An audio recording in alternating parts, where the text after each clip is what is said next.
Yeah. So that's one story of Elisha with Naaman about pride, humility, humbleness, lying, and taking money for God's gift that should not be taken if God does a healing. God does things for free in this world. Okay? That's why we're alive.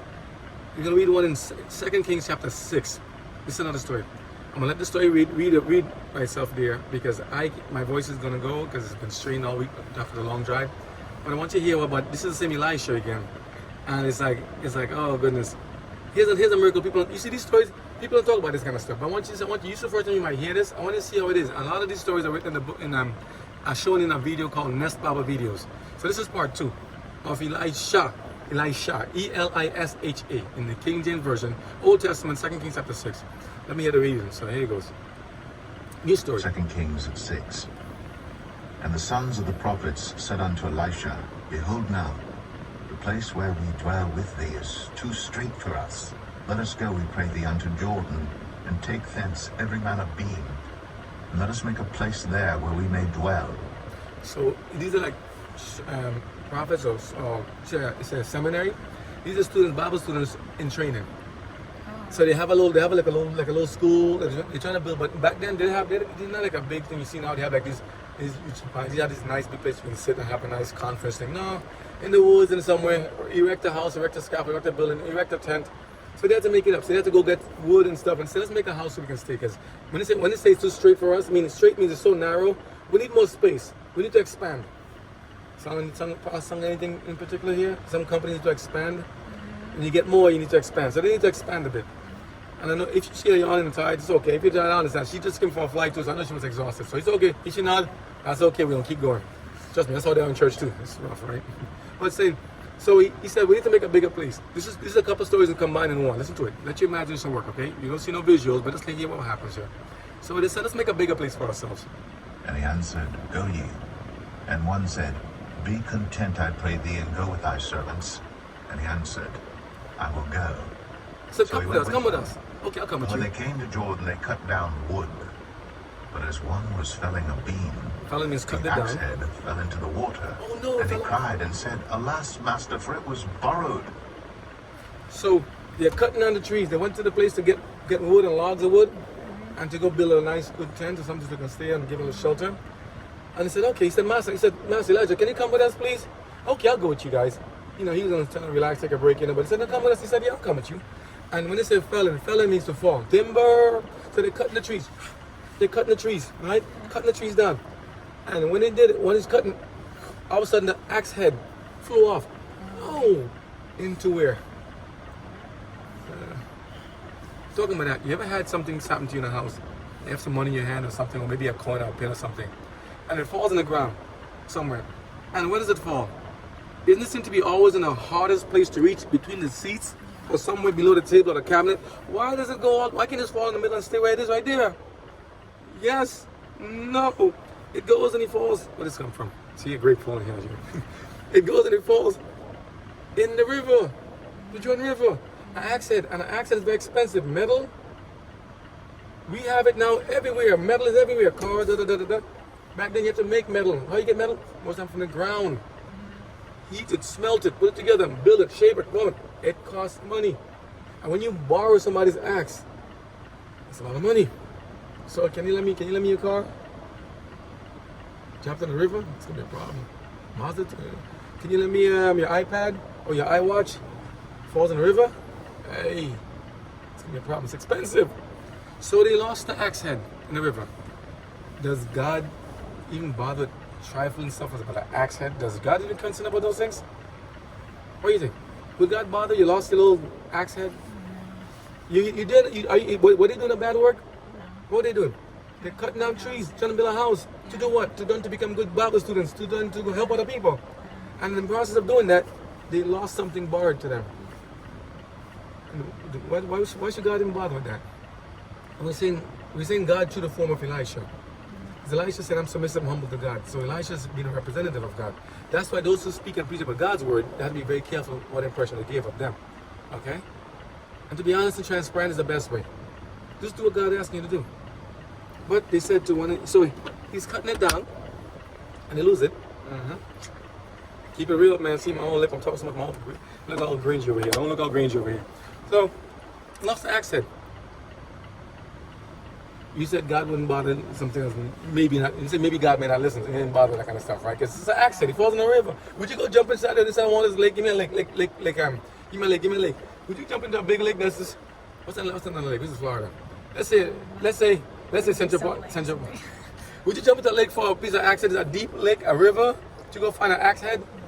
I mean, You can if you want to. so I tell people should look up to the Jordan River and sweat this. I heard sometimes it drops at certain levels, as soon as it gets bigger. There's also the same Jordan River that circled, went around, when they had to cross to go over to the place of Jericho. It's another story though. But here's it. So the axe head fell into the river, and they're like, it costs money. And when you're a Bible student and as a missionary, like, kids going to school, college, we're broke. We ain't got no money. I say we're poor, and then we're po, and then we po, we're extra po. So he's really po. Okay, you got no money. That's the whole word. You know what po means? Po, no po, P-O? Okay, with po lingo. Yeah. Okay, so the po, so it's gonna cost money, and it's gonna cost somebody something. And in some places, if you have a debt, you owe money, you can't pay, you know what they do with you? Either make you a servant or a slave or beat you or something, or arrest you. If you can't pay a debt. Or take your children and put somebody else to serve it to pay it off. Should do that nowadays? That things you try that nowadays? Money owe you money? No. We all be in trouble. We always get arrested. Credit cards and stuff, You don't yeah. have money to pay for your food at a restaurant, you'd be Wash the dishes. Do they make you do that still? That'd be nice. I wash some dishes. Hey, some of the stuff in the city buying those it's expensive. Wash some dishes. So yeah, you have to pay for it. So in this case, they may not want to lend him anything again. So he said, okay. That's what he says after that. Verses 5. So he said, alas, means, oh my master, it was borrowed. Whoa, we're in trouble. Verse 5. Now go into verse 6. And the man of God said, Where fell it? And he showed him the place. Where did it fall? And he cut down a stick and cast it in thither. And the iron did swim. Therefore said he, Take it up to thee. And he put out his hand and took it. Then the king of Syria warred against Israel. Hold on. So 2 stories combined real quick. Yeah. That you see what happened there. So he said, they said, Elijah, the axe fell. I don't know where it went. But it fell in the water over there. I don't know. It's probably in the water. Current is drawing. Everything's going. It could get lost below. It's dark. You can't see it. Remember, this is the same Jordan River that Naaman was bathing in. The dirty Jordan River. Would it sink Muddy. though? It's sink. It's heavy metal. It's sink. Yeah. So how you gonna find it and sink? She said, God does. God does some simple things to make it seem really complex, but really makes it so nice and simple. He said, okay, where did it fall? Over there in the river. Okay. He said, go cut. That's what he said. Let God speak for himself, because I'm all butchering the words here. So he said, and the man of God, no, what is it? And the man of God said, where fell it? Where did it fall? And he showed him the place. And he cut down a stick. You know what a stick is? Yeah.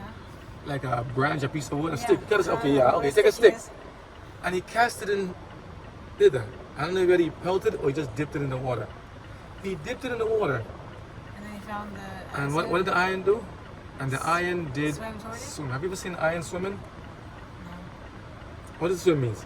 Are you drowning? Are you sinking? Or are you on top? Same. So let's say another word for it could be, it floated. How did it float? That's God for you. So, Did the stick can- come in at magnet or something? no, well, the stick is just put it in, just poked it in there and this thing float. I didn't say he said it's attached to the stick. So you're gonna hear more of these stories and say they're so sensational. How could you make an axe head float? That's when you gotta know the power of God and through his servants. So he said, okay, the axe head swam. Right after he flew off and he fell in the water, he got it. Therefore he said unto you, okay, now take it up to you. How? So he put his hand out and he took up the axe head, and I can give it back. So we ask the question, does God even bother with the small things like that? An axe head flying into the water? I mean, okay, I lost it. Okay, just tell him you're sorry, and maybe hopefully you won't put you into hard labor and put you in jail. But did he get it back? Yeah. To what you call this, maybe a miracle. You could have questions and doubt right now. It's okay because you haven't read this and stuff before. It's kind of weird. It's like that's against the laws of physics, man.